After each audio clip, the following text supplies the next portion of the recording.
Mr. Roberts, how are you? I'm very well, thanks, Samir. How are you? Very good, and lovely to be speaking to you about a topic that is close to both our hearts, I'm sure, which is how the last 3 years was handled. So, I know both of us have our various opinions on this, as do a lot of people that follow the work that we do. But let's just dive into this. And look, for people who don't know who Mr. Roberts is, I mean, you're sleeping under a rock somewhere, I'd say, because most people should know who you are by now. One of the biggest senators, most well-known senators, I'll say, in Australia, and one of the few people who's actually tackling real issues right now. So, is there anything you want to say to introduce yourself, Malcolm? Not that you really need to, but I mean, this is the No, I'm opportunity. fine, thanks. But I do want to compliment you sincerely for the work you've done. You've stood up, and that's the problem in this country. We've had 7 decades of people not standing up as citizens, and it's really important what you've done, not only as a lawyer, but as a voice. So thank you so much for what you've done. You've been an inspiration to many people. I follow you on Instagram. I appreciate that. I appreciate that's very kind words. Look, I think apathy has crept into our society, and we're a country that came from one end to becoming completely apathetic, which I don't understand, but this is something that's beyond me, I think. Yes, I know you want to talk about the COVID injections and the COVID glance. Let's call it the glance. But the same applies to the voice right now. And I will say, if you oppose the voice, you're on the right track. Get out and vote no. Make sure you get out and vote, because the only thing that will stop a no vote getting up and protecting our people's constitution is apathy. That's the only thing, because people think it's a foregone conclusion. It's not. You've got to vote to get the voice knocked down. So at the time when we're having Albanese proposing the voice, we need an ear. The politicians need an ear, not another voice. And at the same time as he should be proposing the COVID Royal Commission, we get a glance. And let's talk about that. Look, before, one thing I want to say is if you're going to vote no, make sure you write no. Please don't put a cross in. That's now, we've got a decision on that. If you put a cross in, your vote not going to be counted. If you don't write anything, your vote will not be counted. So if you're opposed to it, you need to write no. If you're for it, it's a little bit different. You've got more leeway. But if you're opposed, you have to specifically write no. So I want to make that clear for anyone who's watching and watches this later. And there are some clowns running around the country saying the referendum is illegal. Look, I've got some really serious questions about the legality or otherwise of the referendum. No doubt about it. We've already done some work in the Senate on that. We've got 2 other things lined up, ready to go after the referendum. But the High Court adjudicates on that, as you well know as a lawyer, Samir. But regardless of which way the High Court goes, it's very important to vote, even if it's a dodgy referendum, and there are some signs it could be, but the High Court hasn't ruled that. So until otherwise, it's a genuine referendum. Vote no and write NO on the ballot paper. So now let's move to the COVID glance, as you've called it. Now, a lot of us were expecting a Royal Commission, and expecting is the wrong word because that's way too strong. What have we actually got that we should have gotten is one thing I should say. But what are your thoughts on the glance, as you call it? How did we come from a potential Royal Commission to a glance? What's your opinion? Well, let's remember that Anthony Albanese said before, he made a very strong and clear promise. And he said it like this. He gave him a way out as well, gave himself a way out. But he said he promised a referendum after the election or an inquiry of some kind. That's what he said onto the side, So he has covered himself. But people knew, and that's what really matters. He conveyed the expectation of a Royal Commission. He also delivered on the Royal Commission into the robo-debt, which uncovered some serious crimes and some serious abuses of humans. Now, serious deceit. But it pales into insignificance compared with the COVID Royal Commission. The atrocities committed under COVID were far, far worse. So Anthony Albanese has a moral duty to have a Royal Commission based upon into the COVID, based upon the Royal Commission into the robo-debt. So we need to have a Royal Commission, that's for sure. So that's what he promised. That's clearly what he said. And that's what we need. Look, and for anyone who's watching this, an inquiry is, and there's a reason Malcolm's calling it a glance, an inquiry is a subdued, weakened form of, you can say, an inquiry is effectively a really subdued, weak way of looking into what's happened. And in the terms of reference, Malcolm, from what I understand, and you can clarify this, we're not looking at what specific states and territories did. So therefore, we're not looking at injection policies. We're not really looking at lockdown. What we're trying to get at is what we should do in the future.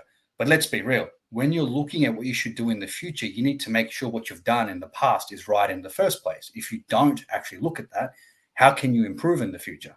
Unless you're going to give yourself a pat on the back and say, screw it, we know it's all right. Let's just see what we should do next time.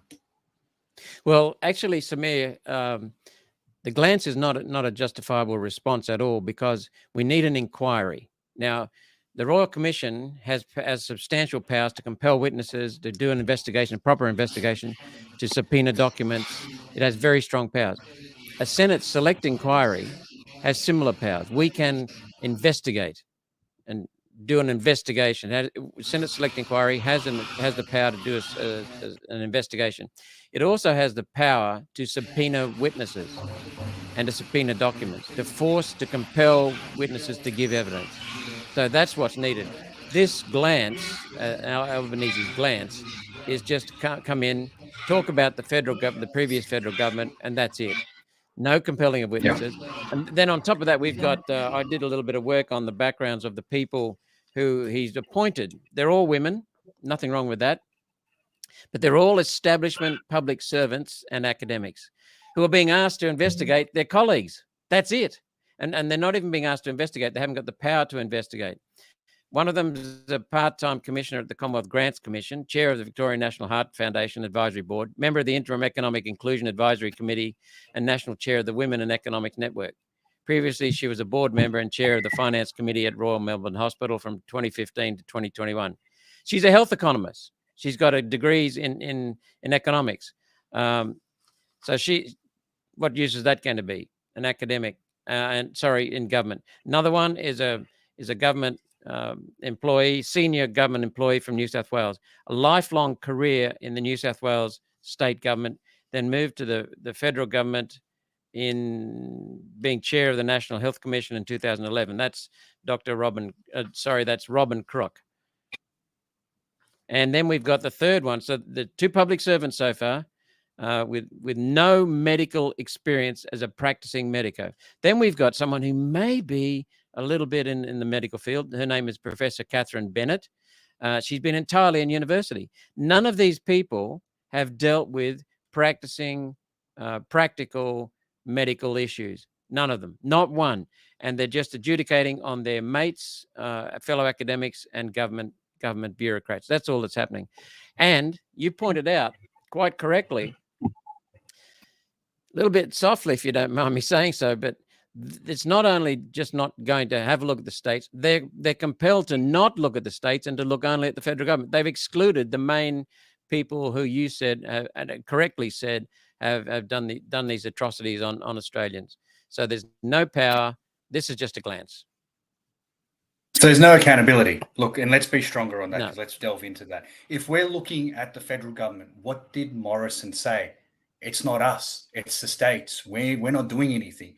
So now, if we're looking at the federal government, we've basically got very little to investigate in the first place. We need to, there is no choice but to look at each premier of each state and territory, or not just premiers. We also need to look at Gunner and I forgot what they've called the ministers, the heads of territories. If you can just remind me. Chief minister. Yep. We need to look at each one of their policies and what they actually implemented. Because if we don't do that, then this is not only redundant, this is really just an absolute waste of time and money. But as you said, there's no accountability. If there's no accountability, what are we even doing? This doesn't make any sense anymore. Well, it's a glance. It's a stitch up. It's just a cover up. It's just a whitewash. You can call it a glance. You can call it a whitewash. It's just a cover up for Albanese's Labor friends in the Chief Minister of the Northern Territory. You just named or identified the four worst. Dan Andrews is without doubt the worst. Mark McGowan in Western Australia is second. Anastasia Palaszczuk close, maybe second or third. And then Gunner in the Northern Territory Chief Minister is fourth. They were the culprits. And let's be clear, Sammy, you know this as well as I know it. The Prime Minister set the agenda very, very clearly in National Cabinet. He set the agenda. But it was the state governments that chose to act. They chose to act. The federal government, if you just look at injection mandates, that was inhuman to force someone to take an untested experimental gene-based therapy treatment. Experimental. The words of the former federal health minister Greg Hunt, who presided over this, said, "We are engaged in the world's largest clinical vaccination trial. It was an experiment." Now, it is unconscionable to force something on people, to force something that's untested on people. That's worse. To force them at the sake of losing their ability to feed their children, that's inhuman. It's immoral. But that's what the state premiers did under the direction of the prime minister. Because let's be clear, it was definitely a direction, because for a start, the state premiers all said that they were doing the injection mandates on the basis that it complied with the national cabinet, which was a creation of the prime minister and was chaired by the prime minister. But let's go even further. The prime minister bought the damn injections. He indemnified the states for using them. He gave them to the states. Yeah. He made the health records available so that without which they couldn't have done the injection mandates. And then, as I said, the state premiers all admitted that they did it in accordance with the national cabinet. I mean, Morrison is up to this in his eyeballs, but the states chose to do it. He enabled it, he drove it, but the states chose to do it. And Albanese has said, we're not going to look at the states. Nothing to see here. Move along. And on that note, I've said this last year and the year before, it actually made it harder for all of us as Australians to actually look into it and even challenge it on a legal basis. If it was the Commonwealth that instituted these policies, mandates, and whatnot, basically the states and territories could have got together to fight it. People across the country could have got together. You wouldn't have needed multiple cases across different states. The way it was done, because each state had their own, you're now fighting your directions in Victoria, you're fighting mandates in New South Wales and fighting mandates in Queensland. So you had multiple cases that needed to run, and it just became all too difficult. So one has to wonder how well they thought this out previously, and I'm sure they knew, because that would have been something that I believe would have been strategically discussed in the background. Whereas if this was a federal government policy mandate direction, basically you would have had people from all over the country come together and just mount one or two potential legal challenges to it, and it would have been different. I also wonder if the constitutional ramifications would have been different at a federal level compared to a state level. That's something else that we can't really investigate now, but if we had the time again, if it was done a different way, how could it have gone? But I do agree with what you're saying, and we can't really forget that. But what's your take on that? Well, a couple of things you mentioned there. You mentioned two things, and I want to cover three things. First of all, the federal government could not have done it because of the Constitution. Health is a state responsibility, so we couldn't have done that. But Morrison did this. He drove this with Greg Hunt, the health minister. There's no doubt in my mind he drove that. That's the first thing. The second thing is we have not got access to the advice, the health advice, and that's what we want. And it's not part of the terms of reference. So they're going to be continue in secrecy. The health advice that destroyed families, destroyed lives, led to 40,000 plus excess deaths in 2022 alone, that is beyond the terms of reference of this inquiry, this glance. The other thing is you made a very good point that this was planned, it was orchestrated. Yes, it was. But it wasn't just orchestrated over 3 months or 3 years. The planning for this started in 2009, maybe 2007, but 2009 with the formation of Apra, Australian Health Prudential Regulatory Agency. That was deliberately created by Queensland legislation and then mirrored around all the other states, so it became effectively a national legislation. As you know, Samir, we've only got federal legislation from the Commonwealth Parliament and state legislation from the state parliaments. We do not have national legislation, but that's what they've done with this mirroring of the states' legislation that enabled this to happen, and APRA in particular. APRA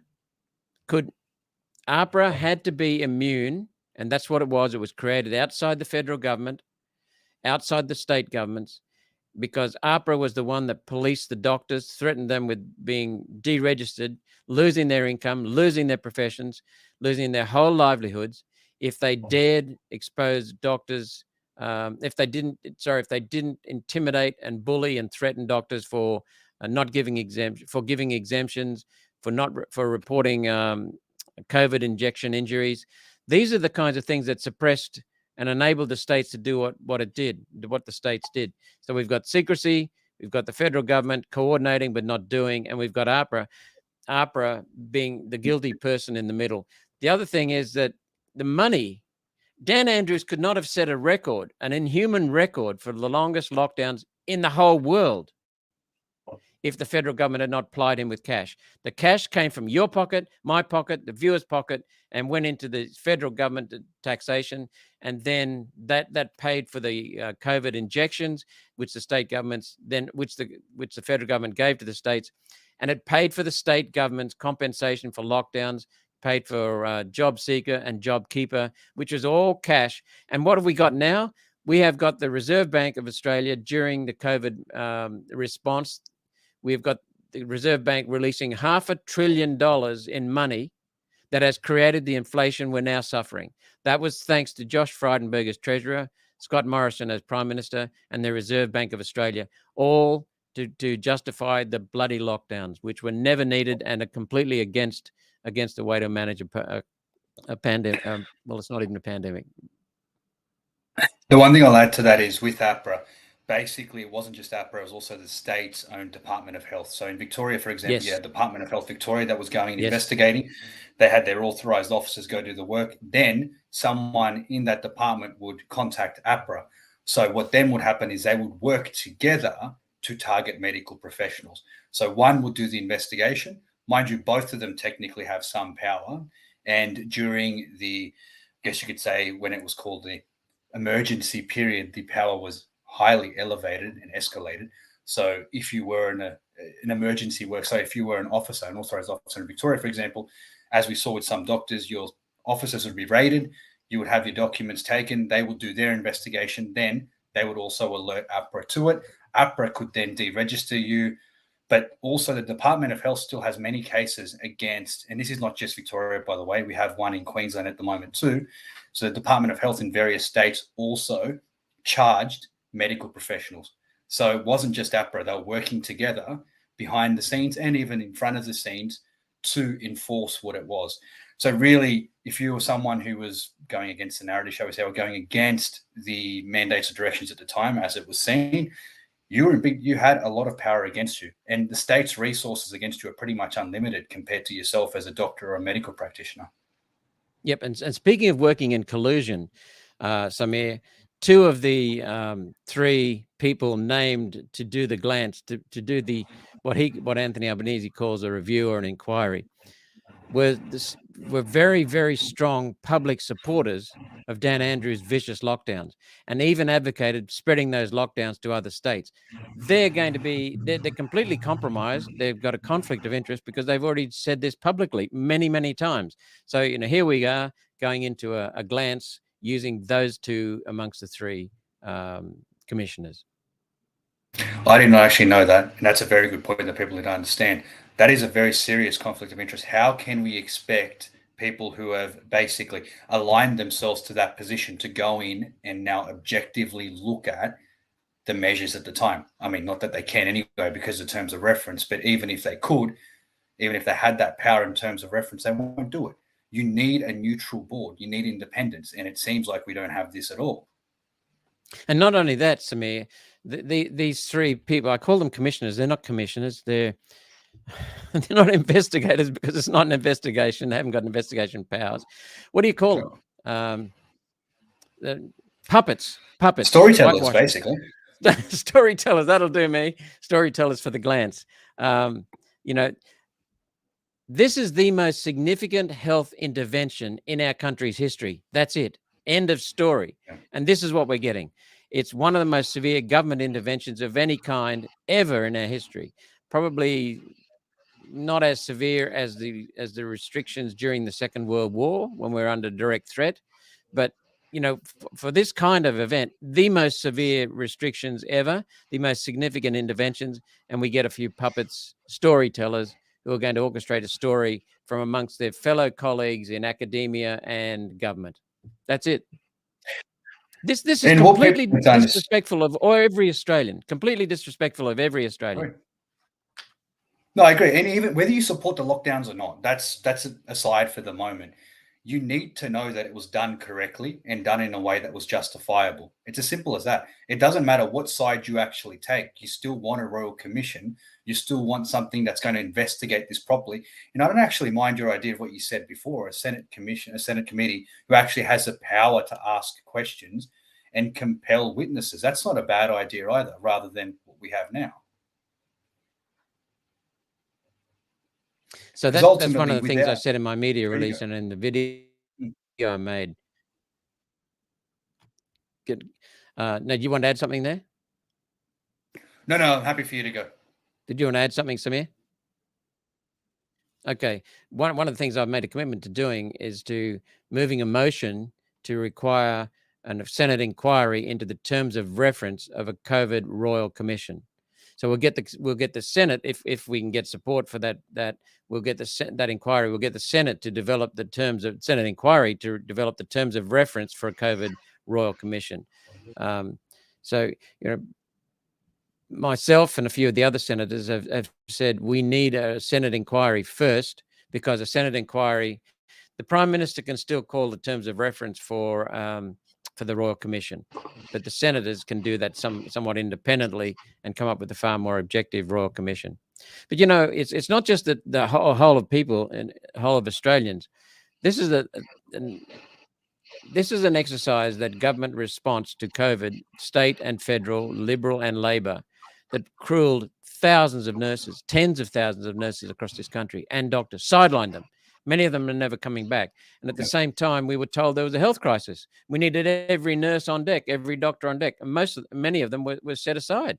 I mean, that was so irresponsible to the elderly, the people in aged care facilities. Everyone in Australia was under threat because of the mismanagement of this. The reason it was mismanaged was because it was never about people's health, Samir. It was about wealth transfer and control. That's it. Well, the governments across the country, the states, in the last 3 years have had control that they have not seen for a very long time. And as you said, potentially since World War II, that is control that people my age, a little bit older than me, will never have seen and never have experienced. And to be fair, never would have thought we would have experienced here in Australia either. So how can we not look into this properly? It's unbelievable. When this much power was given to any individual or any government, you need to know what was done with the power, how that power was implemented, and whether it was right or wrong. And the answer of being right or wrong may not be an easy one, but you need transparency around it. And as you've already pointed out, Malcolm, there's been basically no transparency around this topic. And every time we do get a little bit of transparency, it tends to be negative for the government. So one has to wonder, is that the reason for it? Well, you started off by saying that we need an inquiry into this, and yet we can't get an inquiry into this because the secret health advice is off limits. The contracts are still commercial in confidence and always will be, and we can't look into that. So this is not an inquiry, but it is about brutalizing people. And one of the things we've learned is that the mistakes we made. You and I know many of the mistakes because we've done our due diligence on it, but the federal government has not. The federal government had what did they call it? Immunization scheme, immunization handbook. They just tossed that away and didn't even look at it. They completely contradicted it. So how can we assess that? How can we also further assess something when there's no inquiry into it? Then how can we possibly learn what to do in the future? It's quite clear that the federal Labor government is the same as the Morrison's Liberal government. They do not want to learn from this. They do not want to learn from it because they want control again in the future. And I'd say when it comes to this topic, I think you're spot on there. Labor and Liberal are basically, they're two wings of the same bird. They're not the opposite. They both would have done the same thing during this period. And this just shows it as well. Because effectively you had both Liberal and Labor politicians around the country who were implementing similar, if not the same measures. Yeah. So really, it's going to take someone of your caliber or someone outside the two major parties to actually do anything. Because why would they want to check themselves? Why would they want to investigate themselves? They don't want to be questioned on what they did over the last few years. It wouldn't make sense. It's political suicide. Well, You're absolutely correct that, when you look at the policies of the Liberal National Party and the Labor and the Greens colleagues, there's very little difference between the policies, very little difference in their positions on many things. Climate, COVID, you name it, there's very little difference. High immigration. And yet there is one difference between the two parties. In the Labor Party, no one goes against the party narrative. No one stands up to the party power brokers. In the Liberal Party, on a few topics, a few Liberal nationals will stand up. They're mostly Liberals. Now that George Christensen and Craig Kelly's gone, they're mostly Liberals. There's Jared Rennick, Alex Antic, and there's also, oh my goodness, I've had a blank on his name. The guy in the lower house, what's his name? There's one member of the lower house. Oh, I've forgotten his name, and that's about it. And the rest are minor parties. Yeah.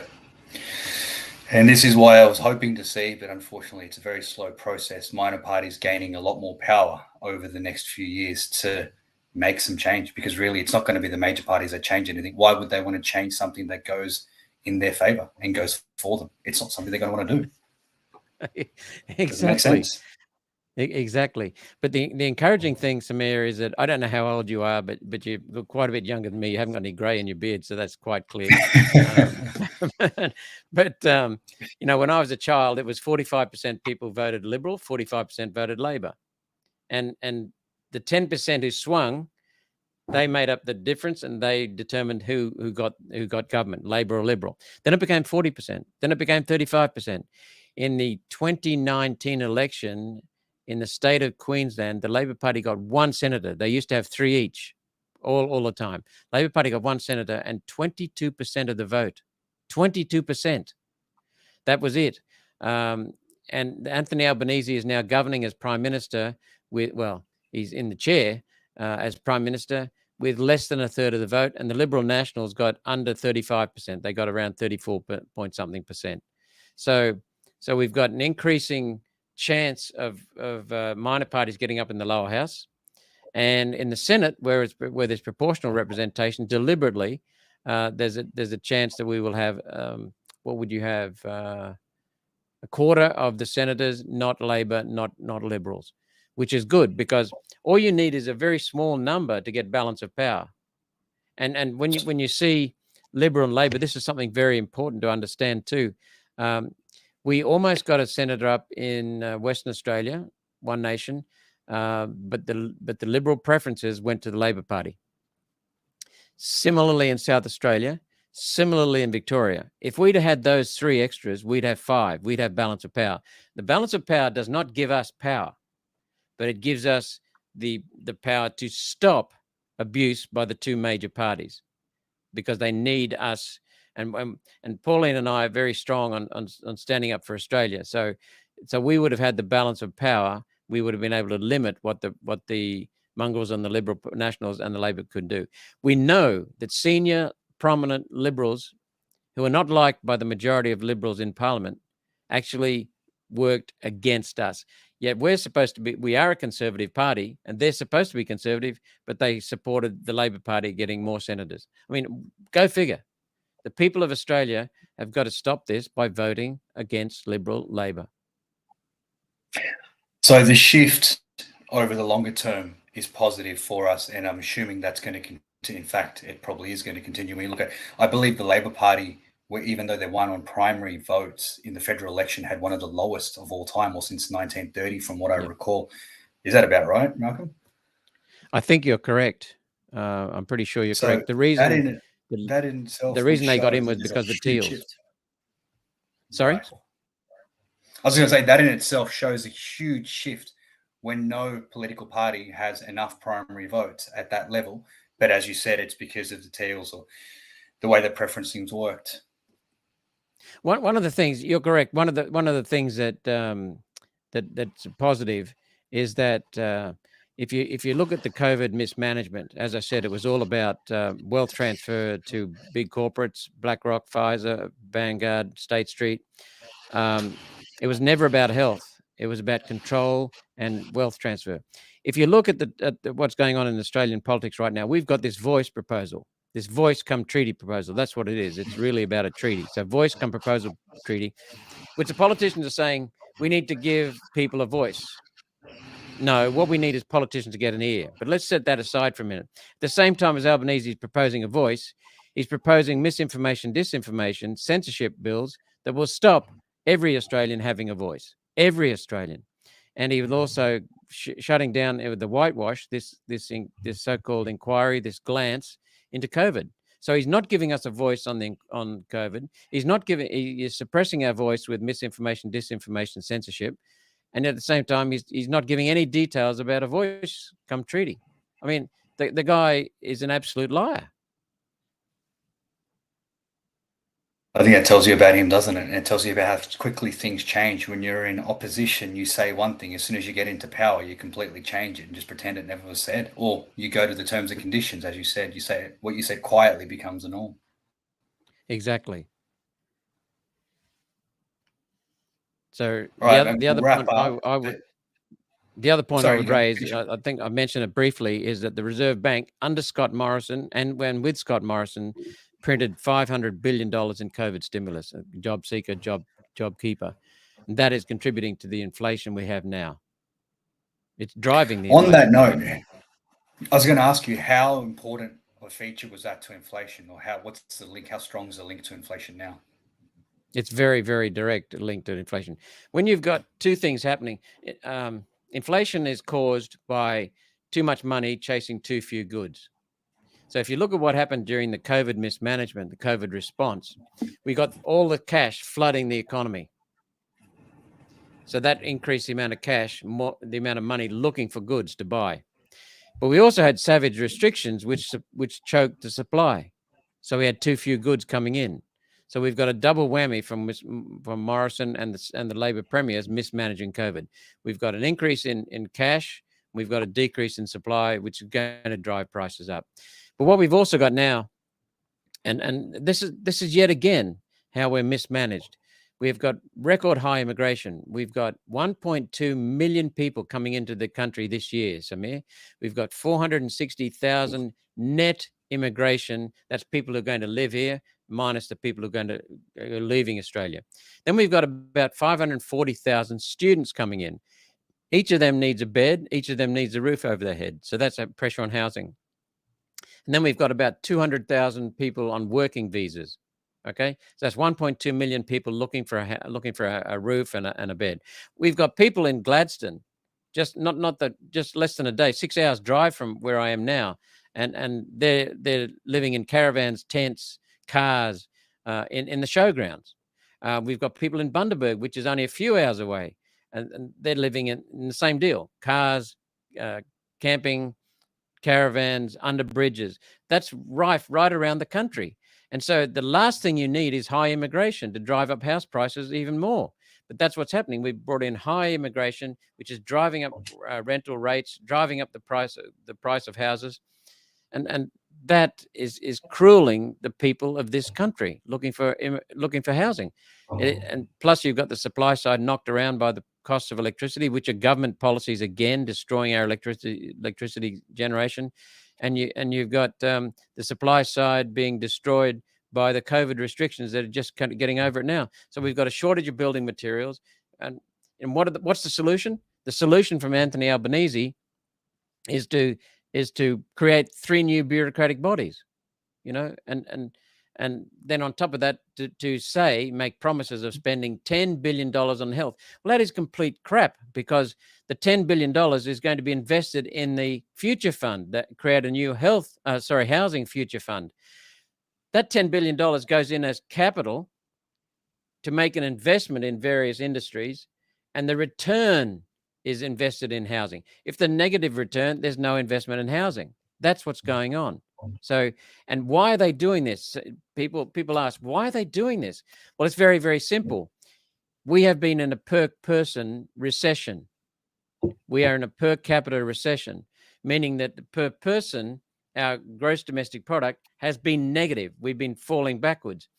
So the way to cover that up is to inflate demand, which drives up by bringing in immigrants, which drives up our gross domestic product. So gross domestic product, if it's negative for 2 quarters, then that's a recession. So Anthony Albanese and his treasurer, Jim Chalmers, are avoiding a recession by flooding the joint with people who will be consumers and buy our way out of a recession. But it's still negative productivity growth. It's still negative impacts on productivity, sorry, and it's still negative in terms of gross domestic product. So they're doing this so that they won't be the ones who are blamed for having a recession. We are technically in a per person recession right now, and they want to hide it by inflating the immigrants coming in. It's just deceitful, and they'll let people starve. They'll let people pay through the neck for energy prices. They'll let people go without roofs over their heads, all to look good, not do good, to look good. That's what really pisses me off. And it's only getting more expensive as time goes on. It's not getting cheaper with the new policies that they're going to be announcing or that they are announcing. Well, mate, when every country in the world, as they increase their percentage of electricity coming from solar and wind, has dramatically increased their cost of electricity. We used to be the cheapest in the world in this country because we had a very strong fleet of coal-fired power stations. They're being destroyed now, sabotaged, and we're crueling ourselves. We now have the highest per person subsidies for solar and wind in the world. And what's even scarier is that they are double the next highest in the world, which is the United States. Double. So what we haven't seen the cost of electricity in the next few years. It's going to be horrendous. So basically, we should be ready, if we don't change, to be paying a lot more, especially as these subsidies start coming down. Either that or we're going to be in more debt, effectively. Well, they can't afford to stop the subsidies in solar and wind, but the solar and wind subsidies drive up the price of electricity because someone has to pay for it, and it's the consumers. Right. And then the other thing is manufacturing costs. The biggest cost component in manufacturing, oh, gee, look at the time. The biggest cost component in manufacturing is electricity. It's not labor, because it's so heavily automated these days. It's electricity. When you drive up the cost of electricity, you're driving your manufacturing out of business. So the manufacturers move offshore to China. China is selling us wind turbines and solar panels that we subsidize them. We subsidize the Chinese to produce. We subsidize the Chinese and other multinationals to install and to operate. We drive our manufacturers out of business, and our manufacturing goes to China. China is winning hands down in every way out of our stupidity. And at the same time, they're burning coal. Sounds like we should wrap up. It's been a great, lovely conversation with you, Michael. Nice to see you again after a while. Thank you very much. Same here, mate. It's good to see you smile. And thank you. I meant what I said. Thank you so much for standing up, and not only legally, but socially, rallies, the whole works. Thank you so much, Samir. Appreciate it. Look forward